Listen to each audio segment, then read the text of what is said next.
La Chine se prépare-t-elle à faire face à une nouvelle épidémie?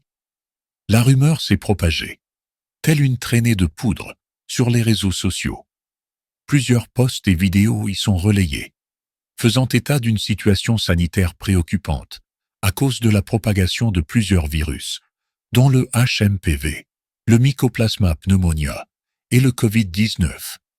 5 ans après l'épisode Covid-19, la crainte d'une nouvelle épidémie plane depuis quelques jours, à en croire les hashtags qui dominent les tendances.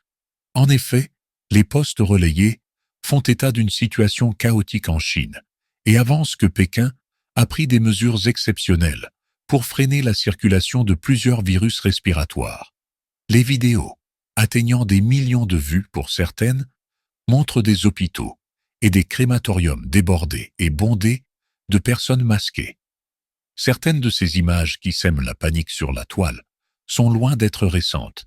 Selon le site TF1 Info, l'une des vidéos serait prise en décembre 2022, lors de l'épidémie de Covid-19.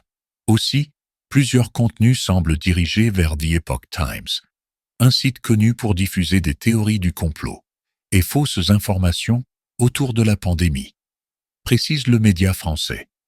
Toutefois, d'après le quotidien britannique The Independent, la Chine connaît une recrudescence des infections par un virus respiratoire, ce qui entraîne une surpopulation des hôpitaux, des mesures d'urgence et des inquiétudes du public quant à la propagation d'une épidémie. Le virus, identifié comme étant le métapneumovirus humain, HMPV, serait à l'origine d'une augmentation des cas dans les provinces du nord de la Chine cet hiver, en particulier chez les enfants. Les autorités sanitaires ont mis en place des mesures d'urgence pour surveiller et gérer la propagation du virus. Pékin a toutefois minimisé l'importance de cette situation, la qualifiant de phénomène hivernal, selon la même source. La correspondante en Chine de TF1 Info, Louise Malnoé, confirme l'absence d'état d'urgence dans le pays et évoque une situation récurrente chaque hiver, lors des pics saisonniers de grippe et de virus respiratoires. Coronavirus en Chine. 6 membres du personnel soignant décédés.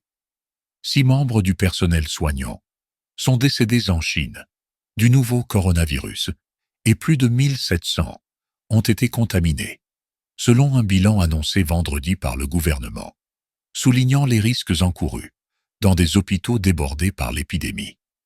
L'annonce survient une semaine après la mort, due au virus, d'un médecin qui avait tenté d'alerter les autorités au tout début de l'épidémie, mais avait été réprimandé par la police. Son décès avait provoqué la colère sur les réseaux sociaux.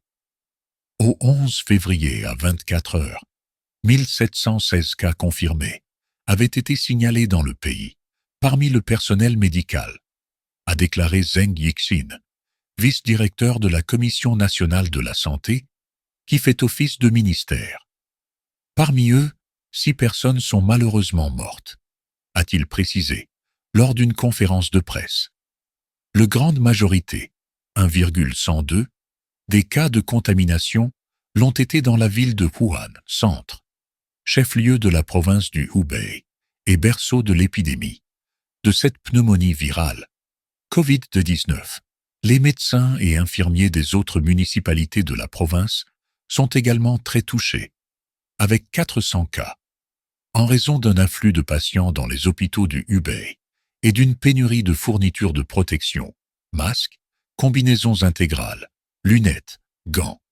Une partie du personnel soignant se retrouve à la merci d'une contamination par le coronavirus. Le virus a déjà infecté en Chine continentale, hors Hong Kong et Macao, un total de 63 850 et 1 personnes, dont 1380 mortellement, selon le dernier bilan officiel, annoncé vendredi par la Commission nationale de la santé. Le mécontentement populaire est vif depuis quelques semaines face à la gestion de la crise par les autorités locales de Wuhan et du Hubei, accusées d'avoir tardé à prendre des mesures de prévention.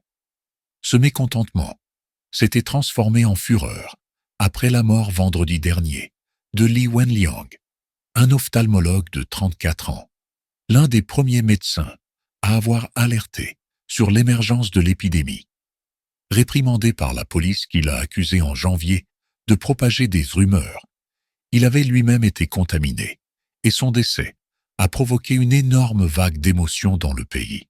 La France reconduit sa campagne de double vaccination, grippe et Covid-19. La France reconduit sa campagne nationale d'information, visant à installer la double vaccination grippe et Covid-19 en réflexe, comme une protection hivernale indispensable pour les personnes à risque, a annoncé le ministère français de la Santé, et d'ajouter que la campagne vise les mêmes publics susceptibles de développer une forme grave de ces maladies, dont, entre autres, les personnes âgées de 65 ans et plus, celles souffrant de certaines maladies chroniques ou d'obésité, et les femmes enceintes. Cette année, plus de 17,2 millions de personnes sont invitées à se faire vacciner contre ces deux virus, un geste simple qui reste le moyen le plus efficace pour prévenir les formes graves des infections grippales et du Covid-19, assure la même source. Le ministère rappelle à cet égard que durant la saison 2023-2024, parmi les cas graves de grippe et de Covid-19 admis en réanimation, la très grande majorité des personnes n'étaient pas vaccinées contre les virus alors qu'elles présentaient des facteurs de risque. D'où le lancement de cette campagne d'information pour convaincre d'un message clé: la vaccination, une protection hivernale indispensable. Ce message est au cœur de spots TV et radio diffusés dès le 20 octobre sur les principales chaînes nationales et locales, auxquelles s'ajouteront des actions menées via des podcasts, des partenariats presse et des contenus sur les réseaux sociaux et le site de l'assurance maladie, afin de toucher un large public.